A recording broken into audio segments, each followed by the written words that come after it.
Hi guys, welcome back. Today we're in the kitchen, that means cooking, hooray! And today we are going to make something typically boring and unlikable. Porridge. But when you think about cereals that most people don't like, the way to get people to like them is to add sugar or chocolate. So, naturally, I was thinking Nutella porridge. Let's go. Okay, so we are going to use the hob. This is the hob. You can do it in the microwave, but when you're using the hob, you don't have to keep taking it out and stirring it and watching it. You can just do a consistent stir, so you might get a slightly better result. Approximately 50 grams of oats per person.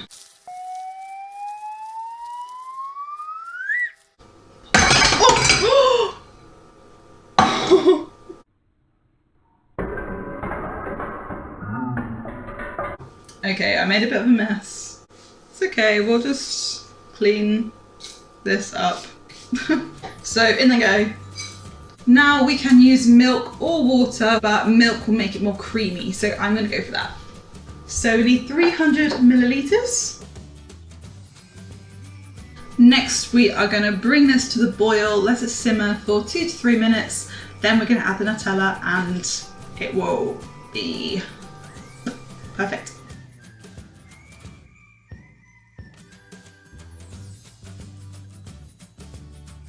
Is time for the Nutella. While it's still hot, we want the Nutella to melt, so we're gonna just dollop a wodge in now. Ooh, delicious. Okay, here we go. I'm gonna chuck this into a bowl now, present it nicely. Here we go, here is our chocolate Nutella porridge. I know porridge still looks a bit weird, but it is gonna taste good.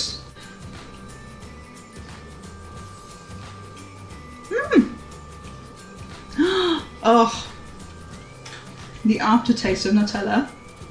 It's just delicious. I wish I had some strawberries, because that would be so delicious. And it would make it slightly more healthy. This is not really a healthy breakfast. This is good. I tell you what, I cannot remember the last time I had porridge before today. And then that got me thinking, when was the last time that I did other things?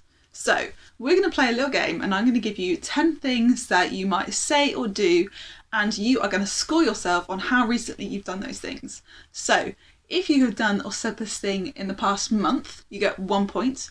If you've done it in the past week, 3 points. And if you've done it today, 5 points. So keep track of your own score and let's go. Helped tidy up. Given someone a compliment. Apologised to someone. Given someone a present. Said thank you. Prayed for someone. Listened to someone.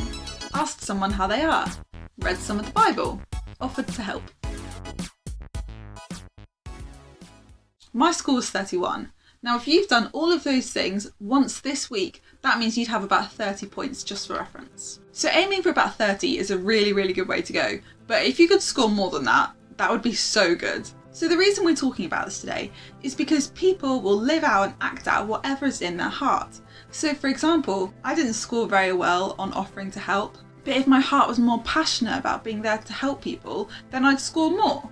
And as Christians, we are called to have a heart that reflects that of Jesus. And Jesus was always willing to help. He always was kind to people. He was always patient. He was always loving. So if we want to call ourselves a Christian, the way that we live out our lives should reflect that. It should reflect what God says is good and loving, like all other things on the list.